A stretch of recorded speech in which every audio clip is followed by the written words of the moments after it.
Hey guys, welcome to my channel DTM education. आज जो हमारा सब्जेक्ट है जीव विज्ञान है। और इसमें हम उन सभी टॉपिक्स को लेंगे जो यूपी एनएचएम और स्टाफ नर्स और क्या बोलते हैं यूपी लैब टेक्नीशियन की जो वैकेंसी आई हैं। और जितने भी क्वेश्चन है प्रीवियस ईयर क्वेश्चन में हैं जो पूछे गए हैं पिछले सालों में, उन्हीं क्वेश्चन को मैंने कलेक्ट किया है। और तो अब मतलब हर एक पॉइंट, हर एक जो क्वेश्चन है काफ़ी इम्पॉर्टेंट है। और इसमें जो ऑप्शंस हैं उनकी भी हम बात करेंगे। ठीक है, तो चलते हैं अपने क्वेश्चन पे। सबसे पहला जो क्वेश्चन हमारा है, इसमें कह रहा है मानव शरीर में प्रचुर मात्रा में कौन सा तत्व पाया जाता है। तो आप सभी को पता होगा कि सबसे ज़्यादा होता है जो ऑक्सीजन होता है, फिर उसके बाद जो होता है कार्बन होता है मानव शरीर में सबसे ज़्यादा। ठीक है, अगर हम बात करें ऑक्सीजन की मात्रा कितनी होती है, तो 62% लगभग होती है ऑक्सीजन की मात्रा। ओके, ऑक्सीजन O2 की मात्रा की बात कर रहे हैं। फिर कार्बन जिसमें जैसे कि कार्बन डाइऑक्साइड, ठीक है, जो कार्बन के रूप में बाकी और भी कार्बन होता है, बॉडी की बात कर रहा है तो ये लगभग 20% होता है। और कुछ चीज़ें जैसे हाइड्रोजन, नाइट्रोजन, ये सारी चीज़ें होती हैं। मेनली जो मैक्सिमम होता है वही पूछते हैं, तो ऑक्सीजन की मात्रा सबसे ज़्यादा होती है। अगले क्वेश्चन पे चलते हैं। कह रहा जैव तंत्र में संख्या की दृष्टि से सर्वाधिक बहुतायत में कौन सा तत्व पाया जाता है। तो ये जैव तंत्र वही मतलब जीवों की बात हो रही है यहाँ पे। तो यहाँ पर भी इसका राइट आंसर हमारा ऑक्सीजन हो जाएगा। आपको बता दिया ऑक्सीजन लगभग होता है 62% होता है। हमारे पूरे बॉडी में 36 तत्व पाए जाते हैं, टोटल 36 होते हैं। ओके, तो उसके आगे क्वेश्चन हम चलते हैं। उसका राइट आंसर ऑक्सीजन हो गया। खट्टे स्वाद के लिए कोशिकाएं जीवा के किस भाग में होती हैं। तो आपको बता दें कि जीवा का जो रूप होता है कैसे होता है। एक मिनट यार, हाँ, मान लो जैसे ये होता है जीवा का जो रूप होता है।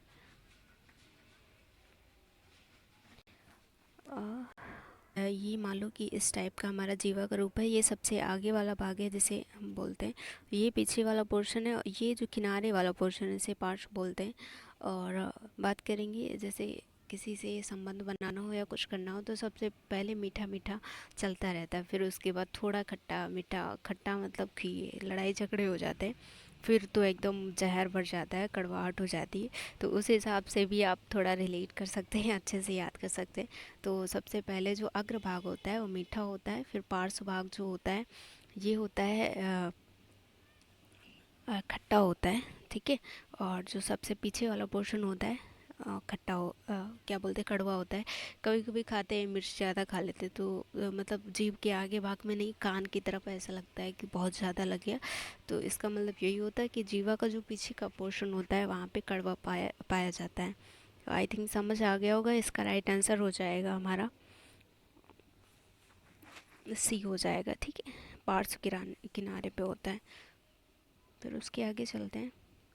कह रहा आहार में लवण का मुख्य उपयोग क्या होता है। यहाँ पे इसका ऑप्शन कट गया है। आपको बता दें, भोजन के स्वाद को बनाना जो लवण होता है, और भी एक मेन उसका वर्क जो होता है लवण में जो क्या आयोडीन की मात्रा होती है। आयोडीन मतलब अदर अदर तरीके से भी मिलता है, लेकिन अक्सर नमक के साथ ही खाते हैं लोग, या जो भी होता है। तो उससे क्या होता है कि हमारी जो थायराइड ग्लैंड है वो ठीक तरह से वर्क करती है। अगर आयोडीन की मात्रा एक प्रॉपर है तो फिर इसका वर्क सही से होता है। ओके, तो इसका राइट आंसर जो है भोजन के स्वाद को बढ़ाना, ऑप्शन कट गया है। ठीक है, आपको बता दिए। उसके आगे चलते हैं।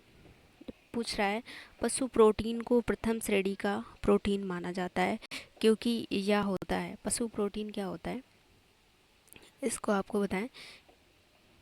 इसमें क्या होता है कि अनिवार्य अमीनो एसिड से भरपूर होता है। अमीनो एसिड होता है क्या है, प्रोटीन का जो सबसे लास्ट में जो पाचन के बाद जो तत्व बनता है वो अमीनो एसिड होता है। लगभग 20 होते हैं, लगभग 20 अमीनो एसिड से मिलकर के एक प्रोटीन अणु बनता है। तो सबसे इम्पॉर्टेंट होता है, अगर अमीनो एसिड डायरेक्ट मिल रहा है तो फिर अच्छी बात है, हमारे बॉडी के लिए बहुत यूज है। और तो पशु प्रोटीन किस लिए है, जिसमें अमीनो प्रोटीन की बात होगी तो अमीनो एसिड की बात हो जाएगी, क्योंकि इसका फाइनल जो फाइनल क्या बोलते हैं पाचन के बाद में, प्रोटीन के पाचन के बाद में तो फाइनल प्रोडक्ट बचता है अमीनो एसिड ही होता है। तो इसका राइट आंसर ए हो जाएगा। ओके, उसके आगे चलते हैं। ये सारे क्वेश्चंस जो मेडिकल एग्ज़ाम हुए हैं अभी तक। अगला हमारा क्वेश्चन है, पूछ रहा है विटामिन B6 की कमी से कौन सा रोग हो जाता है। तो विटामिन B6 की कमी से जो रोग होता है वो अरक्तता होता है, जिसे हम एनीमिया बोलते हैं, रक्त की कमी। ठीक है, तो एनीमिया बोला जाता है, इंग्लिश में इसे बोलते हैं। और आपको बता दें इसका जो रासायनिक नाम होता है विटामिन B6 का, इसका पायरिडॉक्सिन होता है। आई थिंक इसका जो पायरिडॉक्सिन होता है। और कुछ चीज़ें जैसे बताएं, ये पायरिडॉक्सिन किस में मिलता है। ये दूध में और ईस्ट में, अनाज में, मांस में और मछली में मिलता है।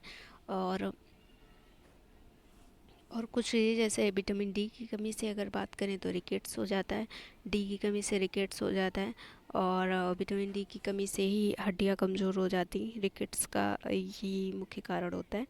स्कर्वी होता है, जैसे होंठ फटने लगते हैं और मसूड़े जो होते हैं, मसूड़े से खून आने लगता है। तो विटामिन सी की कमी से स्कर्वी रोग हो जाता है। और बेरी रोग हो जाता है। बेरी रोग विटामिन B1 जिसका रासायनिक नाम थायमिन होता है। आई थिंक समझ आ रहा होगा आपको। ओके, फिर उसके आगे चलते हैं। उसके आगे क्वेश्चन कह रहा है इनको आपको मिलाना है एक दूसरे से। तो इसको आपको बताएं, जैसे विटामिन B1 आपको बता दिए थायमिन होता है, इसका रासायनिक नाम थायमिन हो गया। विटामिन B2 राइबोफ्लेविन होता है, राइबोफ्लेविन ये भी 4 हो गया। फिर उसके बाद कह रहा है विटामिन B6, ये विटामिन B6 जो होता है पायरिडॉक्सिन होता है, इसकी कमी से रक्तता हो जाता है, एनीमिया हो जाता है। विटामिन B12 इसकी भी कमी से एनीमिया होता है। और इसमें मेन जो पार्ट है, जो क्वेश्चन इससे बनता है विटामिन B12 से, इसमें कोबाल्ट पाया जाता है। इससे भी आप अंदाज़ा लगा सकते हैं साइनो कोबालामिन, तो यहाँ पे कोबाल्ट छिपा हुआ है। ओके, तो विटामिन B12 कोबाल्ट हो गया। ठीक है, उसके आगे चलते हैं। उसके आगे कह रहा है विटामिन B2 का अन्य नाम क्या है। विटामिन B2 आपको बता दिए, इसका जो दूसरा नाम होता है राइबोफ्लेविन होता है। तो इसका राइट आंसर सी हो गया। जबकि थायमिन किसका होता है, विटामिन B1 का होता है। और हीमोग्लोबिन ये किसी का रासायनिक नाम नहीं है, और ये लाल रक्त कणिकाओं में पाया जाता है, जिसकी वजह से हमारा ब्लड होता है, ब्लड का रंग हो जाता है रेड होता है। ओके, फिर एक क्या हुआ लिखा हुआ है डेक्स्ट्रोस, ये क्या होता है, ये थोड़ा कुछ अलग ही है, इसके बारे में हम खुद नहीं जानते तो क्या बताएं आपको। फिर उसके आगे चलते हैं। क्वेश्चन कह रहा है विटामिन डी की कमी से होने वाले रोग का कौन सा अंग प्रभावित होता है। तो आप सभी को पता है कि अस्थियां प्रभावित हो जाती है, रिकेट्स रोग हो जाता है विटामिन डी की कमी से। तो यहाँ पे हमारा राइट आंसर सी हो जाएगा। ओके, फिर आगे चलते हैं। आगे कह रहा है विटामिन डी की कमी से बच्चों में कौन सा रोग हो जाता है। तो बच्चों में जो रोग होता है रिकेट्स होता है। ओके, और एक और रोग होता है आपको बताया, एक होता है ऑस्टियोमेलेशियम और ऑस्टियोपोरोसिस हो जाता है। ऑस्टियोपोरोसिस में क्या होता है, हड्डियों में छिद्र सा बन जाता है और ये धीरे धीरे होता है, इसके पता नहीं चल पाता है। इसके लिए जो टेस्ट किया जाता है विडाल, नहीं यार कोई क्या याद नहीं आ रहा है, एक टेस्ट होता है जिससे पता चल जाता है। लेकिन इसमें क्या होता है, धीरे धीरे कमजोरी आ जाती है, शुरुआत में पता नहीं चलता है और ये काफ़ी हानिकारक होता है बॉडी के लिए। तो इसका राइट आंसर हो गया हमारा, इसका विटामिन डी की कमी से बच्चों में रिकेट्स हो जाता है। ओके, फिर स्टारफिश की परिसंचरण तंत्र को क्या कहा जाता है। स्टारफिश आपने क्या बोलते हैं वर्गीकरण तो पढ़ा होगा कि किसने वर्गीकरण, RS विटेकर ने हमारे किंगडम को 5 पार्ट में डिवाइड किया, जिसमें कवक, फंजाई और प्लांट, पादप और एक, ठीक है, इन्होंने 5 पार्ट किंगडम 5 किंगडम में बांटा है पूरे जगत को। तो आपको बता दें स्टारफिश जो पूछ रहा है उसकी बात करते हैं। राइट आंसर है कि इसे हम हीमल सिस्टम भी बोलते हैं। आपको बता दें स्टार फेस में जो परिसंचरण होता है तीन तीन स्थानों पर होता है, 3 पार्ट में होता है। एक जो होता है बड़े हैवी हैवी से इसके वर्ड हैं, जैसे एक होता है पेरीविशेरल को एलम में होता है, और दूसरा होता है अगर हिंदी में बात करें जलवायु होता है, वाटर वेस्कुलर सिस्टम में होता है। तो टोटल इसके जो 3 पार्ट में होता है, ठीक है। तो या इसके हिसाब से आंसर हमारा सी हो जाएगा, हीमल तंत्र हो जाएगा। ओके, फिर उसके आगे चलते हैं। पूछ रहा है पुरानी और नष्ट प्राय लाल रक्त कणिकाएं कहाँ जाती हैं। तो ये पूछ रहा है जो रक्त कणिकाएं नष्ट हो जाती हैं, जो मृत हो जाती हैं, वो कहाँ जाती हैं। तो आपको पता होगा प्लीहा है जो लाल रक्त कणिकाओं का कब्र भी कहा जाता है इसे। तो इसका जो राइट आंसर हो जाएगा हमारा प्लीहा हो जाएगा। ओके, और आरबीसी आरबीसी की कमी से क्या हो जाता है, रक्त क्या बोलते हैं रक्त अल्पता हो जाती है, और इसमें जो हीमोग्लोबिन होता है उसके कारण ही रक्त का जो कलर होता है रेड होता है, ठीक है। आई थिंक समझ आ रहा होगा। उसके आगे चलते हैं। हाँ, एक चीज़ और इसमें बताना भूल गए, जो रक्त होता है, जो लाल रक्त कणिकाएं, इनका निर्माण होता है ये अस्थि मज्जा में होता है, जबकि इसका राइट आंसर जो कह रहा है कि मृत कहाँ होती है, प्लीहा में होता है। ओके, सो ठीक है, फिर उसके आगे चलते हैं। उसके आगे कह रहा है सबसे बड़ा श्वेत रुधिराणु कौन सा है। सबसे बड़े की पूछ रहा है श्वेत रुधिराणु। तो इसमें बताएं आपको जो श्वेत रक्त कणिकाएं होती हैं ये 5 टाइप की होती हैं, इनके 5 टाइप होते हैं। और जो सबसे बड़ी होती है ये मोनोसाइट जो होती है सबसे बड़ी होती है, ठीक है। और लगभग इसका जो साइज होता है 20 माइक्रोन का होता है, मोनोसाइट का 20 माइक्रोन का होता है। ओके, फिर उसके आगे चलते हैं हम लोग। शरीर में श्वेत रुधिराणुओं का मुख्य कार्य क्या होता है। श्वेत रक्त कणिकाएं जो होती हैं इनका वर्क क्या होता है यही पूछ रहा है। तो मेन वर्क होता है इन्हें क्या बोलते हैं रक्षा कर्मी भी बोला जाता है, शरीर की रोगों से रक्षा करते हैं इसलिए इन्हें बोला जाता है। तो मेन वर्क इनका ये हो गया। उसके आगे कह रहा है, उसके आगे क्वेश्चन हमारा है रोग रोग प्रतिकारकों को उत्पन्न करने वाला सेल कौन सा है। तो ये कौन सा है, लिम्फोसाइट। प्रतिकारक क्या होता है कि रोग के विरुद्ध खड़े हो जाना, या रोगों के प्रति जो भी बैक्टीरिया या कुछ भी इन्फेक्शन हो जाता है उनकी विरुद्ध करना, रोगों को कम करना, इसका मेन वर्क होता है लिम्फोसाइट का होता है। लिम्फोसाइट जो होता है ये श्वेत रक्त कणिका की ही एक पार्ट होता है। ओके, तो आपको बता दें ये जो इनकी जो परसेंटेज होती है श्वेत रक्त कणिका में लगभग 20 से 30% होती है। और लिम्फोसाइट भी 2 टाइप का होता है, एक बी लिम्फोसाइट होता है, एक टी लिम्फोसाइट होता है, ठीक है। बी लिम्फोसाइट जो होता है ये प्रोटीन बनाता है, प्रतिरक्षी प्रोटीन बनाता है। और टी लिम्फोसाइट जो होता है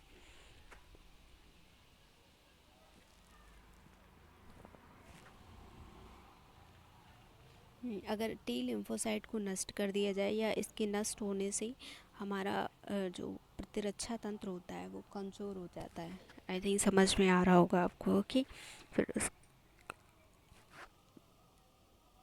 एड्स के विषाणु किसे नष्ट कर देते हैं। तो एड्स के जो विषाणु होते हैं ये टी लिम्फोसाइट को नष्ट कर देते हैं, जिसकी वजह से रोग प्रतिरोधक क्षमता ही कम हो जाती है। और एड्स की वजह से मतलब एड्स जो रोग हो जाता है फिर उसे ठीक करना मुश्किल हो जाता है। तो इसका राइट आंसर हो जाएगा सी, राइट आंसर हो जाएगा। ओके, इसका राइट आंसर इसी हो जाएगा। उसके आगे चलते हैं। कह रहा है सामान्य वयस्क व्यक्ति के हृदय का वजन लगभग कितना होता है। वयस्क व्यक्ति जो होता है उसका हृदय का वजन कितना होता है। आंसर है हमारा 300 ग्राम लगभग होता है, इसका वेट होता है 300 ग्राम। ठीक है, तो उसके आगे चलते हैं। क्वेश्चन जो पूछ रहा है, कह रहा है हृदय वंचित होता है, किससे वंचित होता है? तो ऐच्छिक पेशियों से वो वंचित होता है, क्योंकि इसमें अनैच्छिक पेशियाँ पाई जाती हैं जो लगातार वर्क करती रहती हैं, 24 घंटे वर्क करती रहती है। अगर हृदय काम करना बंद कर दे तो तुम भी काम करना बंद कर दोगे। तो इसमें कौन सी पेशियाँ हृदय पेशी होती है, अनैच्छिक पेशी होती है, चिकनी पेशी होती है? तो सभी तो सही हैं, बट ये हो जाएगा, ये हृदय पेशी में नहीं पाया जाता। ओके, उसके आगे कह रहा है रोमैटिक हृदय रोग का इलाज किसकी मदद से किया जाता है? रोमैटिक हृदय रोग होता क्या है, सबसे पहले आपको बता दें। इसका जो इलाज होता है एस्पिरिन की मदद से किया जाता है। इसका राइट आंसर हमारा ए हो जाएगा। ओके, एस्पिरिन की मदद से इसका इलाज किया जाता है। उसके आगे कह रहा है स्वस्थ हृदय के लिए व्यक्ति को लेना होता है संतुलित आहार, पर्याप्त निद्रा और क्या चीज़? स्वस्थ व्यक्ति के लिए क्या क्या होना चाहिए? तो इसका जो हमारा राइट आंसर है, इसका सही मात्रा में शारीरिक व्यायाम भी होना चाहिए एक स्वस्थ व्यक्ति के लिए। ओके, तो इसका हमारा जो राइट आंसर हो जाएगा सी हो जाएगा। फिर कह रहा है वयस्क व्यक्ति की हृदय धड़कन दर क्या होती है? ये तो सभी को पता होगा, 72 होती है एवरेज में। तो कितने से कितने हो जाएगी? 70 से 80 बार हो जाएगी। इसका राइट आंसर ये हो जाएगा। ओके, फिर उसके आगे चलते हैं। पूछ रहा है निम्न में से कौन सी ग्रंथि सेक्स हार्मोन का स्राव करती है? सेक्स हार्मोन क्या होता है? सेक्सुअल हार्मोन जो भी होता है। तो इसका जो राइट आंसर है एड्रिनल ग्लैंड जो होती है, इसके द्वारा सेक्स हार्मोन का जिसमें क्या बोलते हैं, एटीएच हार्मोन होता है। सॉरी, ये नहीं होता है,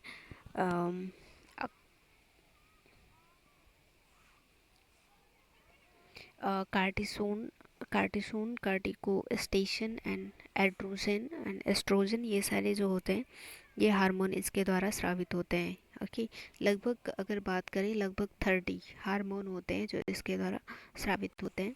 और ये जो ग्रंथि पाई जाती है एड्रिनल ग्लैंड, ये वृक्क जो होते हैं हमारे, किडनी जो होती है उसके ऊपर, किडनी की जो शेप होती है लगभग सेम के आकार की होती है। ये सेम मान लो बना हुआ है, यहाँ से बाकी सारे जो नलिकाएं होती हैं निकली होती हैं, यहाँ पे ये इस टाइप से पाया जाता है। ओके, तो ये टोपी के रूप में इसके ऊपर पाया जाता है।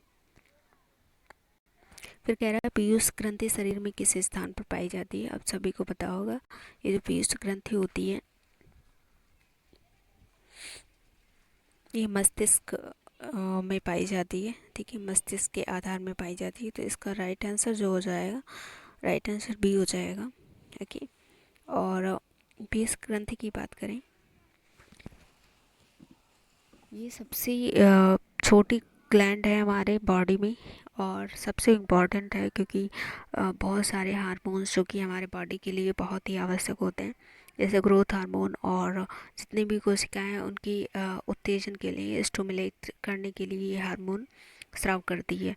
तो ये काफ़ी इम्पॉर्टेंट ग्लैंड है, इसीलिए इसे मास्टर ग्लैंड भी बोला जाता है। तो हमारा राइट आंसर हो जाएगा मस्तिष्क में पाई जाती है। ओके, और ये जो मस्तिष्क होता है इसका जो कौन सा पार्ट होता है अगर पूछा जाए तो हाइपोफाइसिस सीरिब्रम, जो सीरिब्रम होता है वहाँ पे ये पाई जाती है। ओके, फिर कह रहा है मानव शरीर में वे नियंत्रण केंद्र कहाँ है जो भूख, प्यास और संतुलन, शरीर के तापमान को नियंत्रित करता है? तो शरीर के तापमान को नियंत्रित करने का वर्ग जो होता है हाइपोथैलेमस का होता है। और आप अगर इससे ये थोड़ा, जैसे टेम्परेचर होता है हाइपोथैलेमस, अगर इसको इंग्लिश में लिखेंगे वहाँ से टेम्परेचर आ जाता है, इससे थोड़ा मतलब रिलेट कर सकते हैं। तो हाइपोथैलेमस जो होता है वहाँ से शरीर का संतुलन और शरीर का जो टेम्परेचर है माइनस किया जाता है। ओके, तो इसका राइट आंसर हो गया हमारा हाइपोथैलेमस।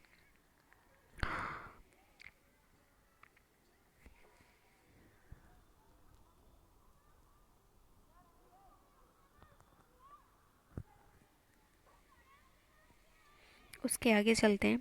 मानव शरीर को की कौन सी ग्रंथि पीयूष ग्रंथि से हार्मोन रिस्राव को नियंत्रण करती है, ये जो पूछ रहा है आपसे। तो इसका जो राइट आंसर हो जाएगा हाइपोथैलेमस हो जाएगा। ओके, ये काफ़ी इंपॉर्टेंट क्वेश्चन है क्योंकि ऐसे क्वेश्चन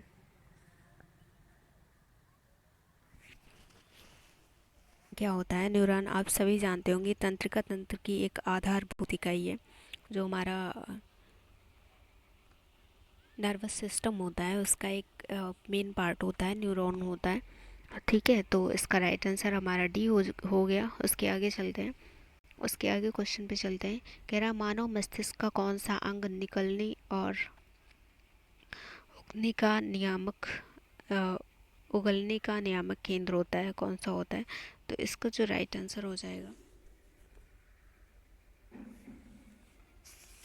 ऑब्लोगेटा है। क्योंकि आपको बता दें कि ये जो मस्तिष्क की इस टाइप से संरचना होती है, ये सबसे पीछे का पार्ट ये यहाँ पे होता है, ये मेडुला ऑब्लोगेटा होता है। तो हमारा निकलने और उगलने का वर्क सबसे ज़्यादा कौन करेगा, मेडुला ऑब्लोगेटा ही करेगा। ठीक है, और इसके कुछ और भी वर्क होते हैं, आपको बता दें, जैसे उपापचय। उपापचय तो मतलब अगर निगलना उगलने की वर्क ये नियंत्रण कर रहा है तो उपापचय का वर्क ऑटोमेटिक करेगा। और रक्तदाब जो होता है, और ये मेन जो ये जो क्रिया होती है इसे हम क्रमकुंचन बोलते हैं। क्रमकुंचन होता क्या है, जैसे ये हमारी जो खाने की नली होती है उसमें भोजन कभी कभी अटक जाता है या नहीं अटकता है, तब भी उसमें जो भोजन की क्रिया होती है, आगे बढ़ना, ऊपर नीचे जाना, ये मेन वर्क होता है क्रमकुंचन जिसे कहते हैं। हृदय की धड़कन को नियंत्रण करना, ये भी मेडुला ऑब्लोगेटा का ही वर्क होता है। उसके आगे क्वेश्चन कह रहा है श्वसन का नियंत्रण मस्तिष्क के किस भाग से होता है।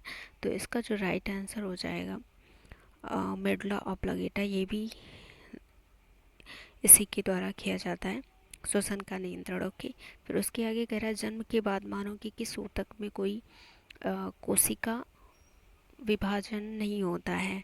मानव के जन्म के बाद कौन सा ऐसा पार्ट है जिसमें विभाजन नहीं होता है कोशिका, बाकी सारी पार्ट आप शरीर बड़ा होता है तो कोशिका विभाजन मेन पार्ट होता है उसका।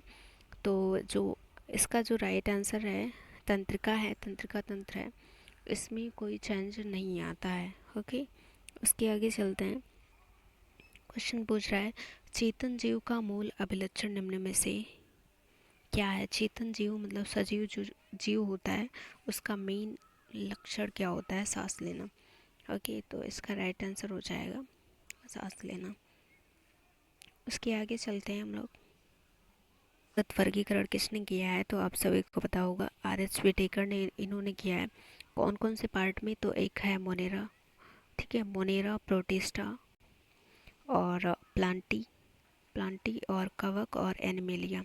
ठीक है, एनिमेलिया में हम लोग आते हैं, पूरा जीव जंतु आता है, और प्लांटी में तो प्लांट आते हैं, बाकी जो मोनेरा, प्रोटिस्टा और ठीक है कवक। और फिर उसके आगे चलते हैं। सबसे बड़ा एक कोशिकीय जीव कौन सा है, तो इसकी हम बात करेंगे। एसिटेबुलेरिया जो है सबसे बड़ा एक कोशिकीय जीव है, तो ये राइट इसका हो जाएगा। ओके, और इसका नाभिक जो होता है न्यूक्लियस होता है, वो भी सबसे बड़ा होता है, तो ये राइट आंसर हो जाएगा। उसके आगे चलते हैं। कह रहा है सबसे बड़ा शावक कौन सा जानवर है, पैदा करता है, सबसे बड़ा जो बच्चा होता है कौन देता है। तो इसका जो राइट आंसर हो जाएगा नीली व्हेल, क्योंकि पूरे जगत में जो सबसे बड़ा जीव है नीली व्हेल है। फिर उसके बाद स्थल पे अगर बात करें तो हाथी है, तो इसका राइट आंसर हो जाएगा हमारा नीली व्हेल हो जाएगा। ओके, फिर उसके बाद और अगर बात कर लें लगभग कितना होता है, अम, लगभग 24 फीट होता है, और 4 टन काफ़ी होता है, 4 टन एकदम बड़ा। फिर उसके आगे चलते हैं। कह रहा है निम्न में से विषम मध्य कौन सी है, आपको बताना है कौन सी विषम है। तो आपको बता दें, जैसे जो चमगादड़ होता है, व्हेल होता है और सिसुंग होता है, ये सारे जो बच्चे पैदा करते हैं डायरेक्ट बच्चे पैदा करते हैं, जबकि मत्स्य मतलब अंडे देते हैं फिर उसके बाद बच्चे होते हैं। तो ये राइट आंसर हो जाएगा इसका, बस इसी रीज़न की वजह से ये अलग है। ओके, तो इसका राइट आंसर ये हो गया। और कुछ चीज़ें जैसे उसको अगर हम टेक्निकली भाषा में बोलें तो वो स्तनधारी होता है, और ये सारे स्तनधारी हैं, जबकि वो मत्स्य वर्ग में आता है। ठीक है, फिर उसके आगे चलते हैं। उनकी पर्यावरण के संबंध में अध्ययन को क्या कहा जाता है? तो इसको हम जो बोलते हैं पारिस्थितिकी विज्ञान कहते हैं, ये सभी जानते होंगे। ठीक है, जिसके तहत हम जीव और पर्यावरण के संबंध के बारे में पढ़ते हैं। फिर उसके आगे चलते हैं। कह रहा है जीवों के उसके पर्यावरण, सो ये तो हो गया। ठीक है, दोबारा इसमें ऐड हो गया। उसके आगे क्वेश्चन कह रहा है निम्न में से कौन सा शब्द न केवल जीव द्वारा अधिकृत भौतिक स्थान को बल्कि जीव समुदाय में उसकी प्रकारिता भूमि को भी वर्गीकृत करता है? तो इससे जो हम कहते हैं इकोसिस्टम बोलते हैं। इकोसिस्टम के तहत ये सारी चीज़ें आती हैं। ठीक है, फिर उसके आगे चलते हैं। कह रहा है प्राणी विज्ञान की उस शाखा का नाम बताएं जिसमें पशु व्यवहार वैज्ञानिक अध्ययन किया जाता है। पशु व्यवहार का वैज्ञानिक अध्ययन किया जाता है। तो इसके अगर हम बात करेंगे तो इसका जो राइट आंसर होगा,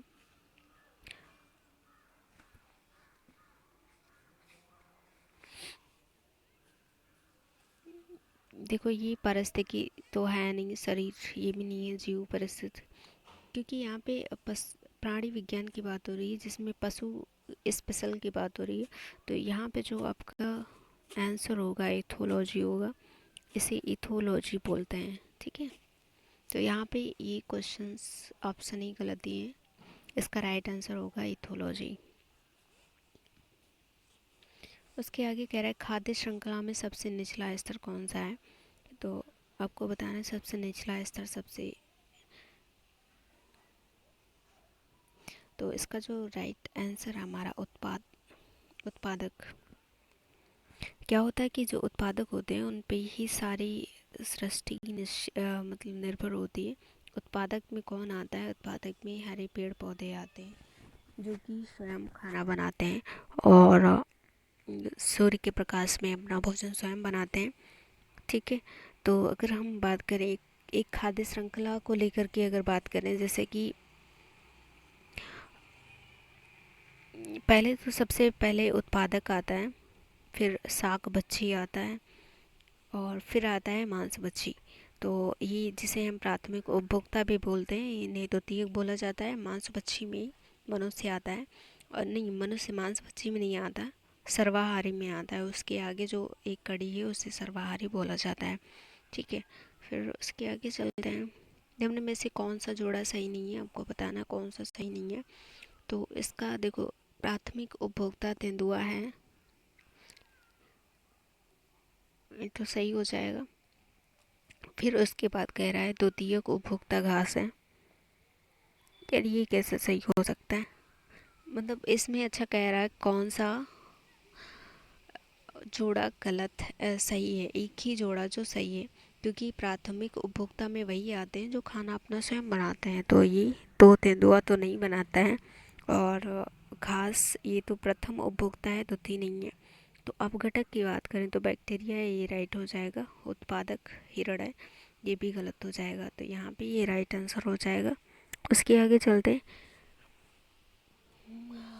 आगे कह रहा है अनुवांशिकता शब्द किसने गढ़ा था, मतलब इसकी खोज किसने की थी? तो बात करेंगे बेटन जो हैं, इन्होंने खोज की थी, जबकि इन लोगों का भी अनुवांशिकता से जुड़ा हुआ नेम है। ओके, तो फिर अगर हम बात करें मेंडल क्या है, तो मेंडल को हम अनुवांशिकता का पिता बोलते हैं। ठीक है, और इन्हीं जो जॉनसन है, इन्होंने जीन शब्द दिया था। जो जीन होता है गुणसूत्र पे होता है, इन्होंने इसका क्या बोलते हैं नेम दिया था। ठीक है, तो अनुवांशिकता शब्द किसने दिया था? तो वो दिया था बेटन ने, क्योंकि अनुवांशिकता का जनक जो मानते हैं मेंडल को मानते हैं। आई थिंक समझ रहे होंगे आप। क्वेश्चन कह रहा है अनुवांशिकता के नियम किसने प्रस्तुत किए? तो ये मेंडल ने प्रस्तुत किए। ठीक है, और 3 नियम इन्होंने दिए थे। ठीक है, और उसके बाद हम बात करें युग्मन और प्रतिकर्षण किसकी 2 अवस्थाएं हैं, ये क्या होता है? तो ये जो संलग्नता होता है, इसका, ठीक है। इसका राइट आंसर डी है। फिर उसके आगे कह रहा है, जब एक जीन युग्म अन्य इकाई के प्रभाव को छिपाता है तो वह घटना क्या कहलाती है? तो ये जो घटना कहलाती है एपिस्टेसिस कहलाती है, ठीक है। तो इसका राइट आंसर हो जाएगा बी हो जाएगा। उसके आगे कह रहा है, एक मिनट, हम उसके आगे कह रहा है संलग्नता की खोज किसने की थी? तो संलग्नता की खोज जो की थी ये बेटन ने की थी, ठीक है। तो इसका राइट, सॉरी, बेटन ने नहीं, इसका खोज जो बेटन ने की थी ये राइट हो जाएगा। फिर उसके आगे चलते हैं, यूफेनिक्स क्या होता है इसकी बात करते हैं। तो यूफेनिक्स जो होता है, आपको बता दें, यूफेनिक्स होता है कि अनुवांशिकी, एक अनुवांशिक इंजीनियरिंग द्वारा अनुवांशिकता का उपचार किया जाता है। जैसे कुछ जो गुणसूत्र होता है उस पर कुछ जीन होते हैं जो डिफेक्टेड होते हैं, मतलब जिसकी वजह से जो चाइल्ड होता है या जनरेशन, न्यू जनरेशन आने वाली होती है, उसमें कुछ जैसे थोड़ी हो सकता है उसकी बुद्धि कम हो जाए, या फिर उसके हाथ पैर कटा हुआ पैदा हो, या फिर होठ कटा हुआ। इन सभी का जो शुद्धिकरण करते हैं, मतलब चेंज करते हैं, उसे हम यूफेनिक्स बोलते हैं, ठीक है। आई थिंक समझ आ रहा होगा आपको।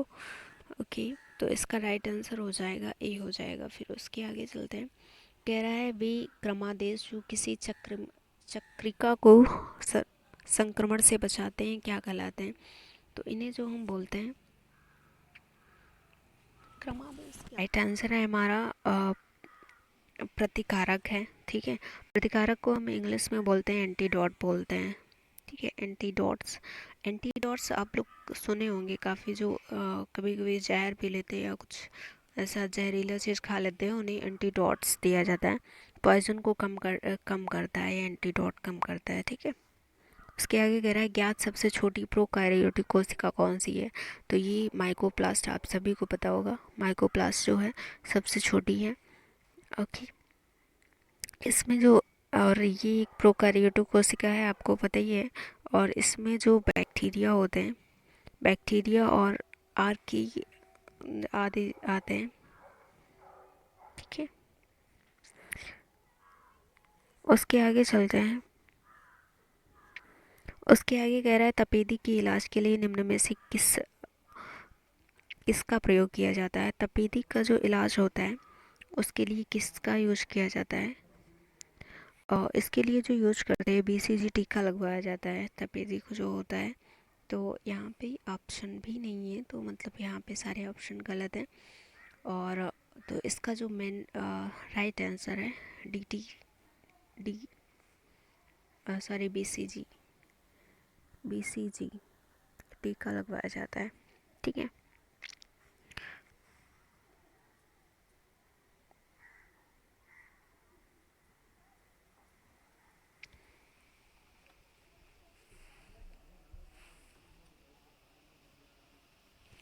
ओके, पूछे जाते हैं, जैसे पूछा जाता है पेनिसिलिन जो खोज है, इसके लिए जो एंटीबायोटिक्स की खोज की गई है, पेनिसिलिन की खोज सबसे पहले किसने की थी? ठीक है, तो इसका जो आंसर आता है अलेक्जेंडर ने की थी, सर अलेक्जेंडर फ्लेमिंग ने की थी, और लगभग 1929-30 के आसपास। और बात करें इसकी, जो तपेदिक होता है इसके इलाज के लिए कुछ और चीज़ें, उसे हम पास बोलते हैं, और पैरा अमीनो सैलिसिलिक एसिड जिसे बोला जाता है इसका यूज किया जाता है, पीएएस का यूज किया जाता है, ठीक है। ओके, फिर चलते हैं इसके आगे। पेनिसिलिन की खोज यही पूछ रहा है, तो अलेक्जेंडर फ्लेमिंग है, इसका राइट आंसर यही हो जाएगा। आमतौर पे किस नाम से जाना जाता है? तो इसका जो राइट आंसर है, इसे हम ल्यूकेमिया के नाम से जानते हैं, ठीक है। और कैंसर में सामान्यतः रक्त कोशिकाओं में श्वेत रक्त कणिकाओं की मात्रा असामान्य तरीके से बढ़ जाती है, उसे हम ल्यूकेमिया बोलते हैं। ल्यूकेमिया आप समझ गए होंगे, जो आरबीसी सॉरी डब्ल्यूबीसी की संख्या अगर बढ़ जाती है तो उसे ल्यूकेमिया बोला जाता है। किसी भी कोशिका की अगर मात्रा अधिक हो जाए, ल्यूकेमिया एक कैंसर होता है, तो कोशिकाएं जब बढ़ जाती हैं, मतलब एक लिमिट से ज़्यादा, तो वहाँ पे कैंसर हो जाता है, कैंसर हो जाता है, ठीक है। तो इसका राइट आंसर हो जाएगा ल्यूकेमिया। फिर उसके आगे चलते हैं। कह रहा ल्यूकेमिया या रक्त कैंसर का लक्षण निम्न में से किसमें असामान्य वृद्धि से होता है। तो अभी आपने देखा, तो इसका राइट आंसर है श्वेत रक्त कणिकाएं, बी, ठीक है। उसके आगे चलते हैं। उसके आगे कह रहा है भूजल पेयजल का बेहतर स्रोत है, क्योंकि इसमें क्या कम होता है, भूजल जो है भूमि के अंदर जो पाया जाता है।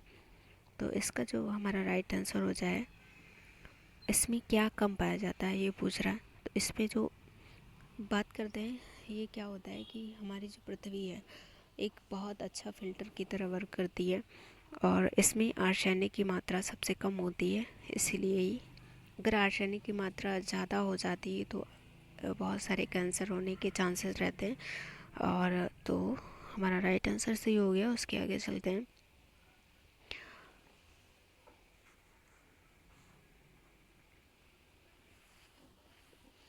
कह रहा है एक्सोबायोलॉजी एक विज्ञान है जिसका संबंध किससे है। तो इसका जो संबंध है अन्य ग्रहों पर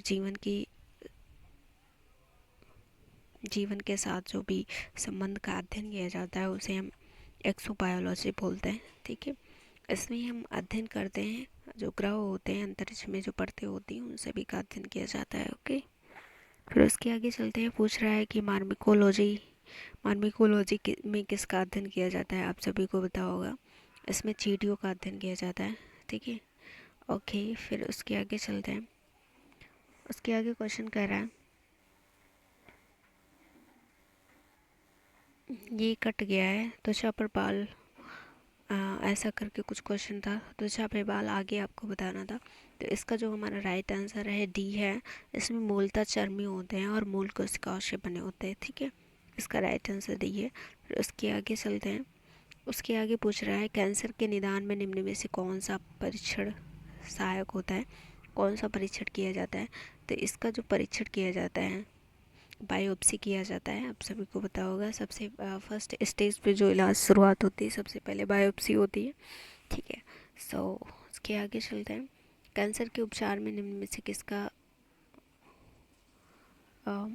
प्रयोग किया जाता है।